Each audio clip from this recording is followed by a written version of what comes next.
You should think of your family before you commit self-mutilation. I was given a patient within the last minute, and he had just tried to commit self-mutilation. I knew nothing else about them. The first thing I said to him was to think about his family. I told him what his mother would think if he wasn't around and how distraught she would be if he was dead.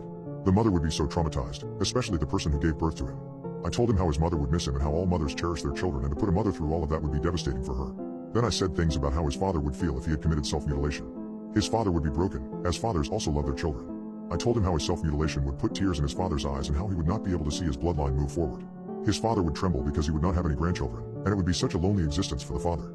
For both parents, it would be such a loss, as all that work and time would be a waste if he had committed self-mutilation. I kept telling my patient to also think about how his friends would feel and even his co-workers. Then I went a bit further and told him to think about his siblings and to understand how they would feel if he had committed self-mutilation. Growing up together and then suddenly for everything to just go down the soil, it would be soul-crushing for them. I got a bit louder and told him whether he would think his siblings would feel great after his self-mutilation. I made my patient realize the number of people it would affect if he was to commit self-mutilation. I kept urging him to think before he left.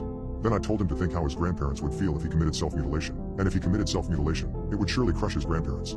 My patient had such a large family, and his self-mutilation would affect a lot of people, including his cousins and uncles. I tried to make the patient realize the amount of damage his self-mutilation will have on so many people, and then after giving that speech to my last-minute patient, I opened the file and I was shocked at what I had learned. His whole family, including his mother, father, siblings, grandparents, and all cousins, had imprisoned and tortured him, and were preparing him for a satanic sacrifice. He tried to commit self-mutilation to escape being offered up to Satan. His neighbors phoned the police for strange noises coming from his house. I then said to him, actually ignore what I said and don't think about your family. It was too late. He grabbed one of my pens and stabbed himself in the neck.